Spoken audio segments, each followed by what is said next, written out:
And here we are. The elaborate carving on this one's slowly being worn away. And that is where we were in the old part of the churchyard, and you walk around here, which takes you from where the old church was to where both new church and extensions to the churchyard are. Now I'm going to take you down the side of this way. Don't worry, we will be covering these graves, particularly this man here in the first box tomb. Interesting story related to our medical doctor there. But I want to begin you in a particular part of the churchyard with a particular set of graves, because they are integral to really this one of them. The man in particular I'm thinking of is integral to the lovely layout of this churchyard. You see these tree-lined avenues, and if you did watch the church tour of Hackney St John's, you'll remember me saying the name of Mr. Harry Sedgwick.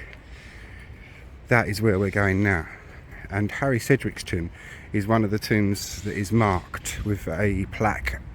No picture of Harry Sedgwick, and I've searched online, searched everywhere. I even asked in the Hackney archives, and there are no known images of him, shall we say. The church is now closed, but I've already been there and filmed this morning.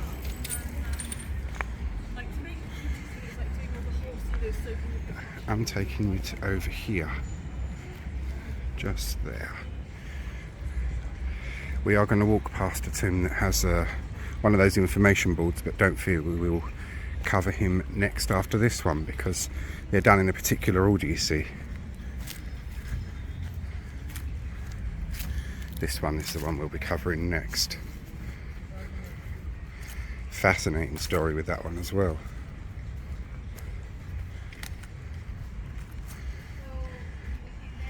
And here he is, Mr. Harry Sedgwick. Sacred to the memory of Harry Sedgwick Esq of Homerton in this parish, who died the 21st of April 1818, aged 66 years.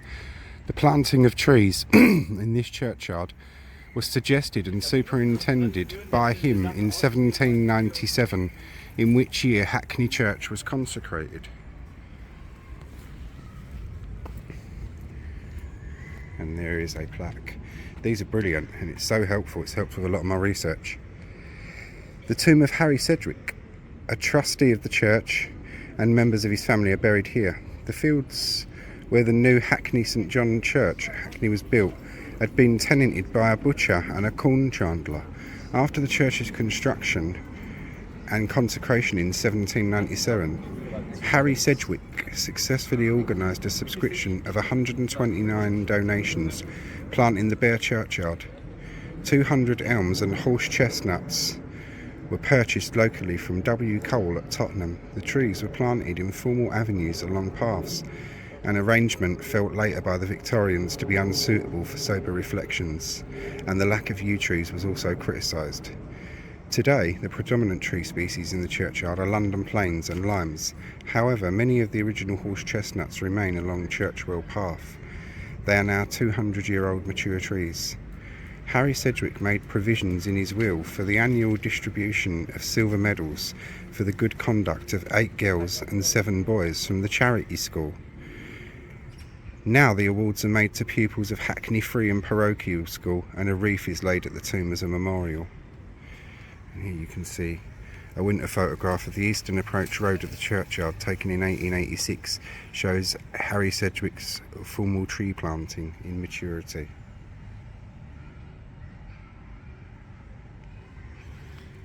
Which you will see over there as well, and here.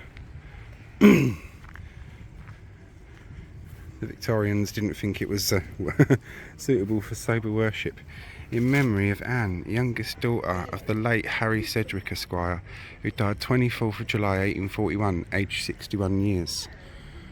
Also of Marion, the eldest daughter of the late Harry Sedgwick Esq, died 16th of January 1860, aged 80 years. And Harry Sedgwick's wife is mentioned on the foot. In In memory of Anne Blaygrave, and that was her maiden surname. The relict, which is his widow, of Harry Sedgwick Esq, who died the 26th of June 1823, aged 72 years.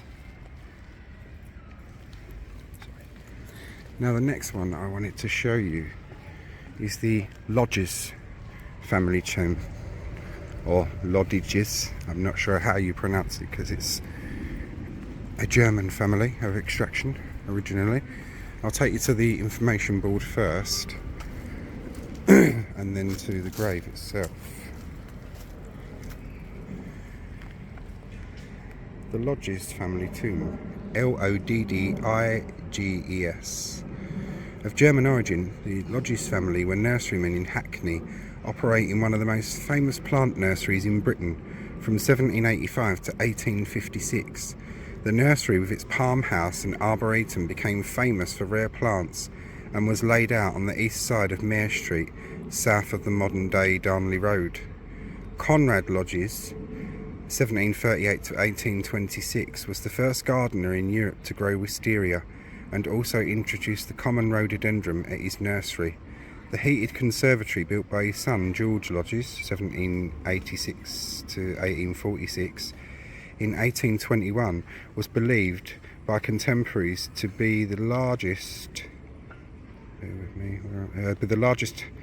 hothouse in the world. It contained a huge collection of palms and was said to be the inspiration for Joseph Paxton's Crystal Palace in 1851.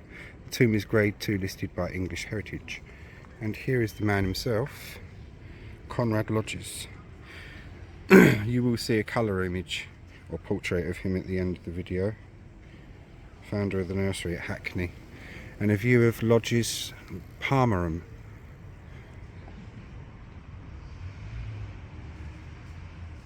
Now, I will take you to the Loddiges family tomb.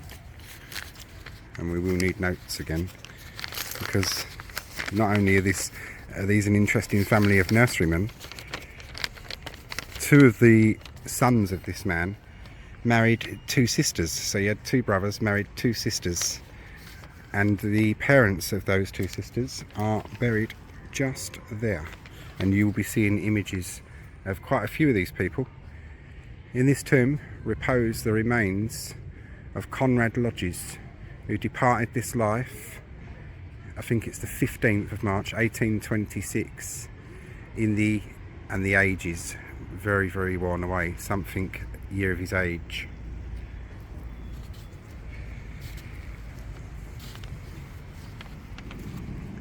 Now, Sarah, wife of Conrad Loddiges, who died December the 3rd, 1815, aged 75 years. Then you've got George Loddiges, the man who built the palm house that was the inspiration for Crystal Palace, some says. Son of the above, who died June the 5th, 1846, aged 60.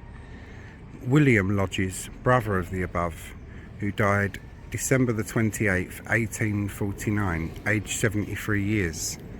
And Alice, wife of William Loddiges, who died the 3rd of January 1838, aged 72 years. Is that 38 or 58? I think that's 38. Then you've got Helen, youngest daughter of the above, George Loddiges, who died February the 15th, 1871, aged 53 years. Bear George and William in mind there. Alice, wife of William Loddiges.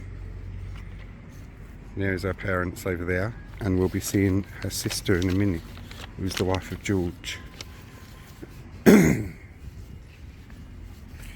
memory of Sarah, daughter of Conrad Loddiges, who died July the 6th, 1836.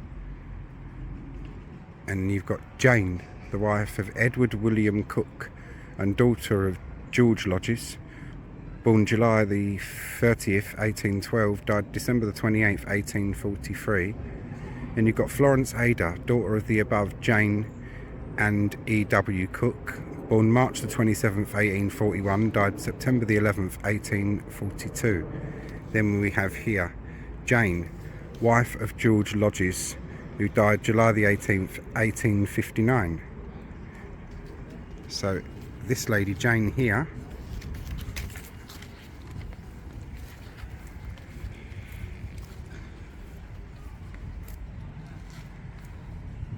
and Alice here,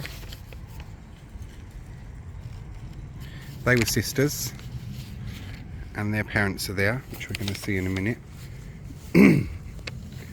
On the foot end of the grave here, you've got William Loddiges, died September the 20th, 1774, aged 4 years.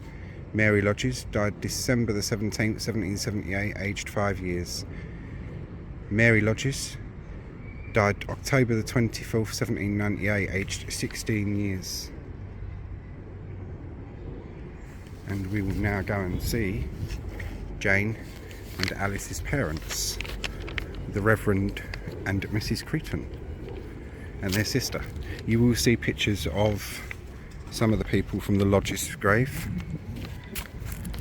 As here with this one, you'll see pictures of, and this is in memory of Mrs. Alice Creighton, wife of the Reverend James Creighton. You'll be seeing a picture of him, of this parish, who died June the 2nd, 1816, aged 70 years.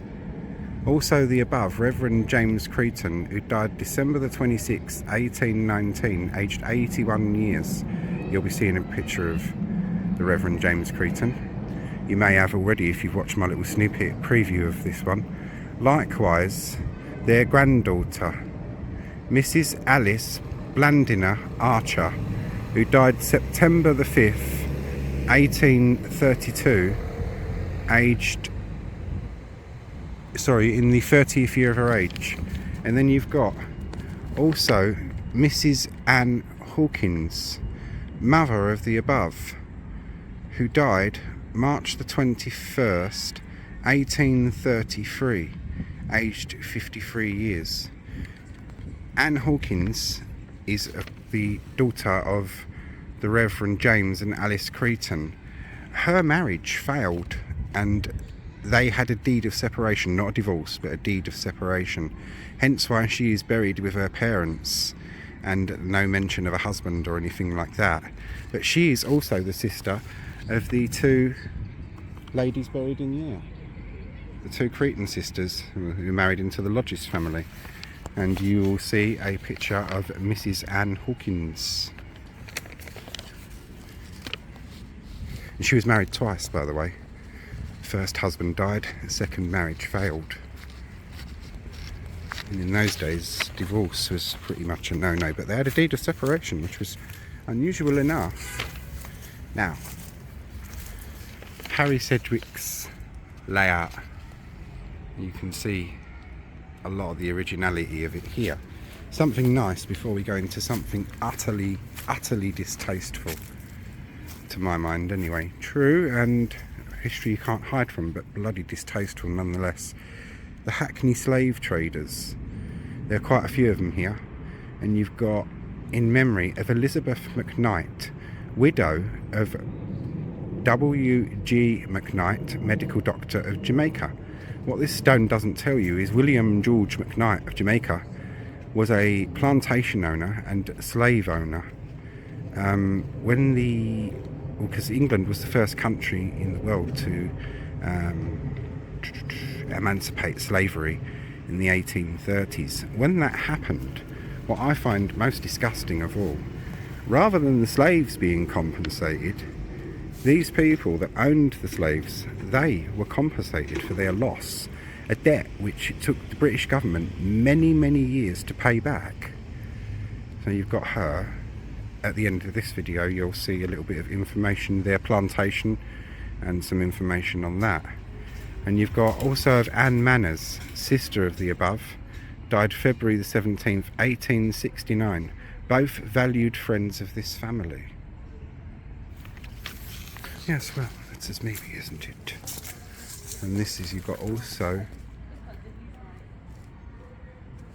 Malvina Elizabeth, who is daughter of Matthew and Elizabeth Foster, departed this life May the 7th, 1820, aged 18 months and 22 days. Also Rose Manners, daughter of the above, who departed this life the 12th of April, 1836, aged 12 years and 9 days. Also,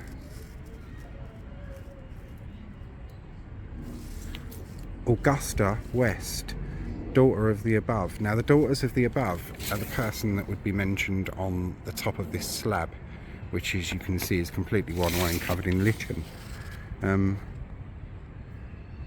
Augusta West, daughter of the above, departed this life the 22nd of April 1833, aged 10 years and 3 months and 11 days.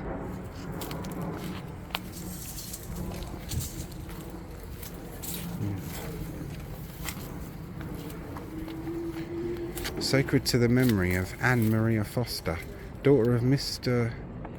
Matthew and Anne Foster, of his former wife. So whether that's he was widowed and they've just put it nicely, or they were separated as well, I don't know, but could be his former wife, who departed this life the January the 21st 1820, in the 20th year of her age. Also of Matthew, son of the above, who departed this life on his passage from Jamaica the 13th of August 1829, in the 26th year of his age. And you've got also John Spencer Foster, eldest son of Matthew and Elizabeth Foster, who died April the 21st or 4th, it's a bit worn, 1896. So he would have been the last resident to go in there, and new burials had been banned in this place from the 1860s, so there, as long as there was room in an old grave, that was okay. It was just new burials that they would not accommodate anymore. So you've got slave trader family number 1. Our next slave trader family is on this side, which will probably be in another part. Now, a lot of these are completely worn away. Some of them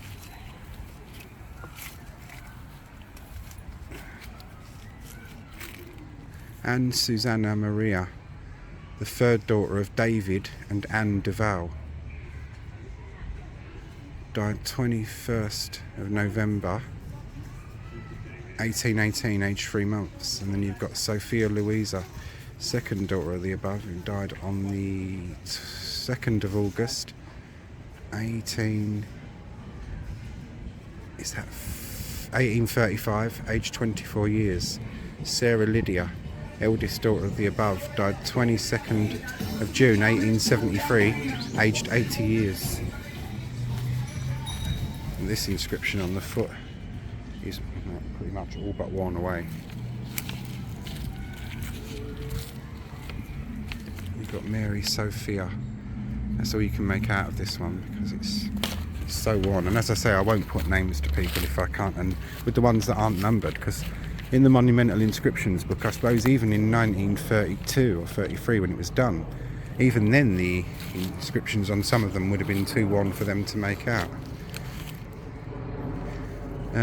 James Powell, in memory of James Powell, merchant of Carnaby Street, London, born at Homerton, October the 14th, AD 1774, and died at Clapton, August the 5th, AD 1840, in the 66th year of his age.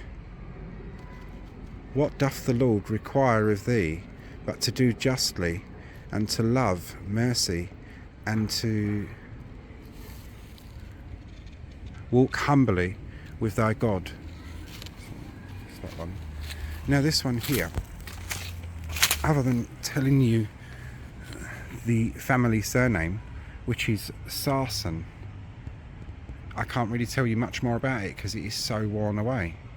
But I wonder, and I'm no Mickey making, I mean, you've got here also Mary something Sarson, and she died on the 22nd, and I think it's October 1837, aged 40 years. And then also the above named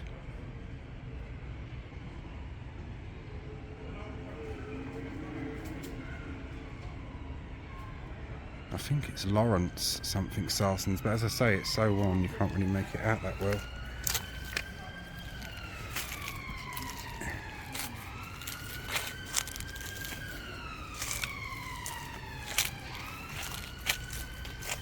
Some of them are in quite poor condition.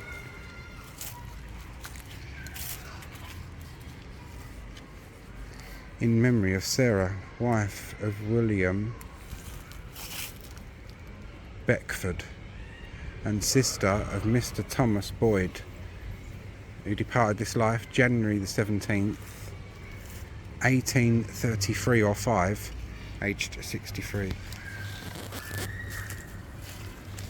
We've got here, to the memory of Thomas, son of Thomas and Grace Boyd of this parish, who departed this life the 21st of July 1816 in the 26th year of his age. Also of Esther, sister of the above, who died, and then that's so worn I can't even make that out. We shall now have some historical information and images on our Loddiges family and the Reverend, and then some information on the first set of slave traders, and then you'll join me for the next part. And for our historical segment in this part, we begin with Harry Sedgwick Esq, 1752 to 1818, who was not only integral to the layout and the planting of the churchyard, but also played such a large role in the local charity school. Now, in the notice board by his grave, we see his layout in an 1880s photograph. As I've said before, the images and imagery on the notice boards are done in black and white, and chosen for that reason because the black and white will fade a lot less quickly than colour images. But for the purpose of our video, I can show you Harry Sedgwick's original layout with its beautiful horse chestnut trees, much of which the bloody Victorians took away, as they thought it unfit for seemly reflections and goodness knows what. You know what the Victorians were like. But this is just 1 year after Harry's death, and shows very much that original layout.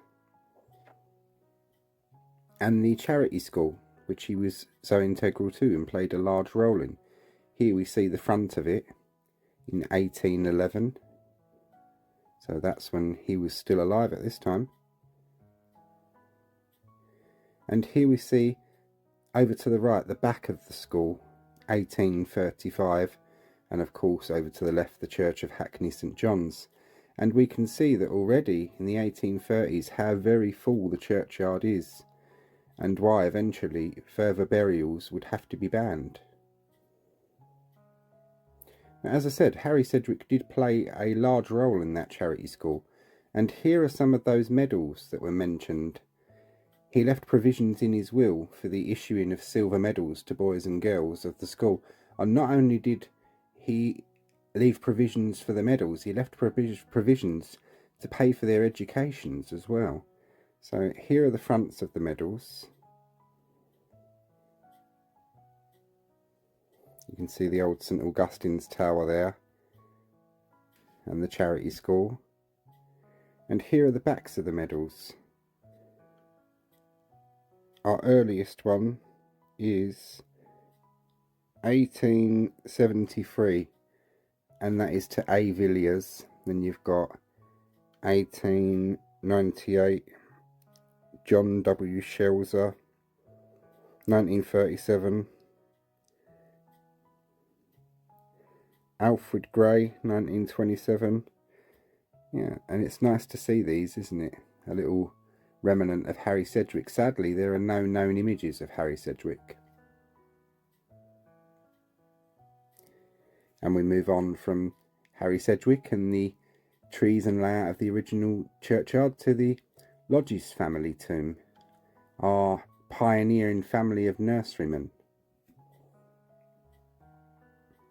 Here is Conrad, or as his real name, full name is, Joachim Conrad Loddiges, born 1738 in Germany and died on the 13th of March 1826, aged 87 or 88, which was a bloody good age in those days. Now, as well as being a pioneering nurseryman, he was a very strict Methodist and lay preacher as well. He was known to be a very gentle man, but always dressed very severely, and was known to have a severe look about him, although he was not severe in any way, shape or form, as most gardeners aren't. But here we see him holding one of his botanical books and dressed in a very puritanical way. And he was the first man to grow wisteria in England, and this is one of the illustrations from one of his botanical books, and a beautiful one at that. And here is the Loddiges Palmerum, and you can see Mr. Loddiges showing a young lady palms, and of course his son George, born in 1786, and he died on the 5th of June 1846, aged 59 or 60. Here is a full-sized image of him. And George built the largest hothouse in the world in Hackney to display the best collection of palms and orchids in Europe. And here is that hothouse. And here is how he kept it warm. The steam apparatus used for the Loddiges hothouse, picture credit to Hackney Archives.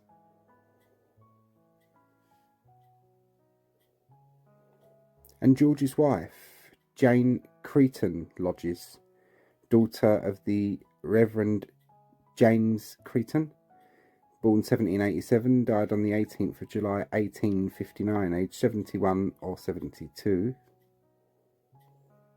Here's a full-size picture of her.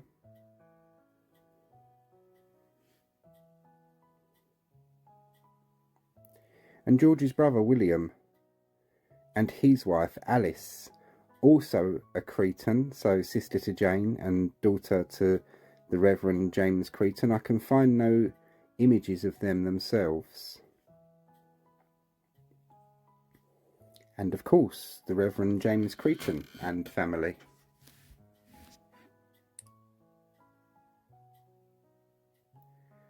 Reverend James Creighton, born in 1738, died 26th of December 1819, aged 80 or 81. A lot of our Hackney residents were fairly long-lived, I must admit. Must have been a relatively healthy parish to be in for the time. And here is a full-sized image of the Reverend James Creighton, aged 45. He was born and ordained in Ireland. The Reverend James Creighton served as curate in Swallingbar between 1769 and 1783. He met John Wesley for the first time in 1773 and was converted to Methodism in 1776. Creighton's new faith antagonised his own parish and Irish Catholics in general, so he left Ireland and became an assistant at Wesley's Chapel, City Road, 1783. One of his tasks there was to edit the Arminian magazine, which he did between 1788 and 1792. James Creighton was one of John Wesley's principal ministers living and preaching in Hackney. Creighton assisted at the controversial ordination in Bristol of Thomas Coke and Preachers for America in 1784, and was named as one of the Legal 100 in the Deed of Declaration of the same year. He was also a writer and poet, and published a dictionary of scripture proper names in 1808, amongst other works. Two of his daughters married into the Loddiges family of nurserymen, as we've discussed.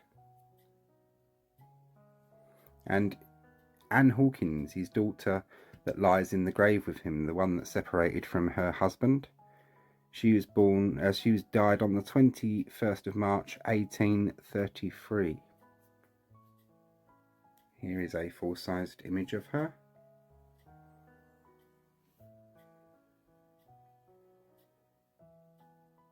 Now, we move on from them to the much more distasteful. in memory of Elizabeth McKnight, widow of the late W.G. McKnight, MD, medical doctor of Jamaica, and she died in July the 7th, 1866. And also her sister Anne Manners, sister of the above, died February the 17th, 1869, both valued friends of this family.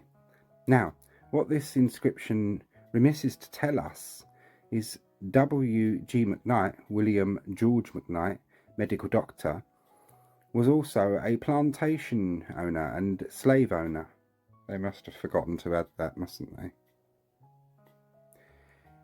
In the parish of St Anne in Jamaica, and this is the parish of St Anne in Jamaica, in around the year 1820. The McKnights appear there in around 1810, records for them in 1814, and they're there in the 1830s, just in the run-up to the emancipation of slavery.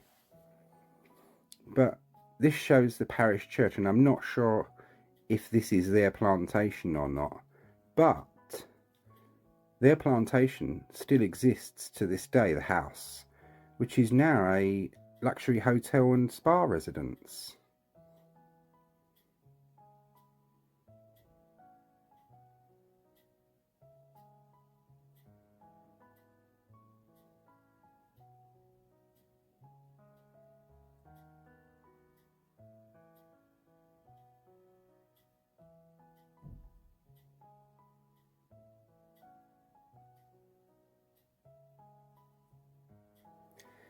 And this is where I found out W.G. McKnight, that he was William George McKnight.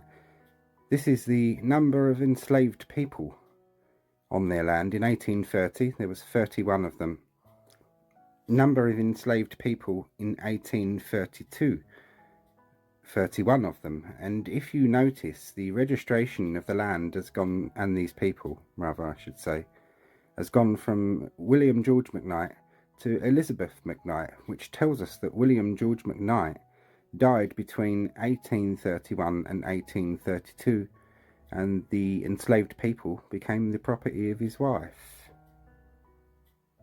Now, this is a list of the enslaved people from their plantation just in the run-up to when slavery was eventually emancipated, and they were set free in the 1830s. People like George, aged 28, a field man, whose value was £140. People like Peter, aged 50, the blacksmith, whose value was £90. Down to right at the bottom of the list, two children, Eliza and George, both aged 1. Eliza's value is £5 and George's value is £10, and the total value of the enslaved people on the land is £2,945. It's disgusting, this, it really is, because on 2 pages later after this document are listed cattle and bags of sugar and cane, and these people are listed amongst them, just like merchandise. It really made me feel ill to my stomach. And this is where some of those poor people would have lived on that plantation. This is the last remaining slave cabin, and there are 3 separate cabins in this one building.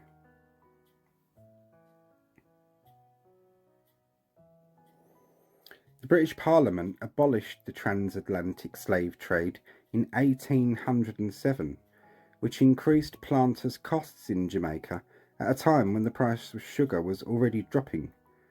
Parliament subsequently approved an Emancipatory Act that gave all enslaved people in British colonies their freedom by the year 1838.